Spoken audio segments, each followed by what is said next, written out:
Hello friends, I am Rikita Joshi from Oxford UPSC GPSC Academy by Professor Hemang Bhatt sir. આજનો મારો topic છે આપણો તાલુકો વાઇબ્રન્ટ તાલુકો.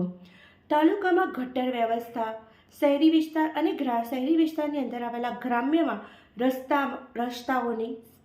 રસ્તાઓ સુધારવા માટેની આ યોજના અમલમાં મૂકવામાં આવી. આ હેઠળ ઘણા ગ્રામ્ય વિસ્તારમાં રસ્તાઓની શહેરી વિસ્તારમાં જવા માટે ઘણી અગવડ પડતી હતી.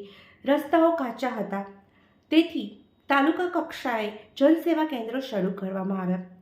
ગુજરાત સ્વર્ણિમ જયંતિના અંતિમ તબક્કામાં આપણો તાલુકો વાઇબ્રન્ટ તાલુકો યોજના શરૂ કરવામાં આવી છે.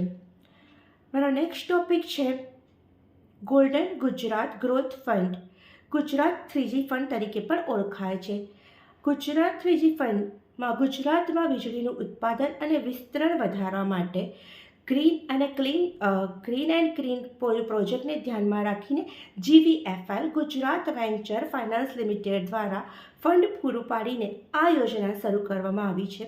નેક્સ્ટ ટોપિક મિશન મંગલ યોજના.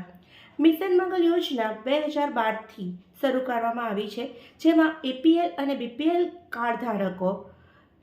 કાર્ડધારક ગ્રામ્ય મહિલાઓને તેમના કામની સામે દામ મળી રહે તે શરતે ગુજરાત હાથશાળા ઉદ્યોગ અને ગુજરાત હાથવણાટ ઉદ્યોગને સાથે મળીને આ યોજના શરૂ કરવામાં આવી છે. જો કોઈ મહિલા 50 મહિલાઓનું જૂથ બનાવીને કોઈ ઉદ્યોગ શરૂ કરવા માંગતી હોય તો તેને બેંકની લોન પણ મળે છે. Thank you. સુજલામ સુફલામ યોજના. સૂકો જમીન વિસ્તાર ધરાવતા 10 જેટલા જિલ્લાઓમાં સિંચાઈની વ્યવસ્થા અને પીવાનું પાણી પૂરું પડી રહે તે માટેની આ યોજનાને સુજલામ સુફલામ યોજના નામ આપવામાં આવ્યું. આ યોજના અંતર્ગત 337 કિલોમીટર લાંબી પાઇપલાઇનનું નિર્માણ કરી શહેરી અને ગ્રામ્ય વિસ્તારમાં પીવાનું પાણી પૂરું પાડવામાં આવે છે. સમગ્ર ભારતમાં આ સેવા આપનાર ગુજરાત પ્રથમ રાજ્ય બન્યું.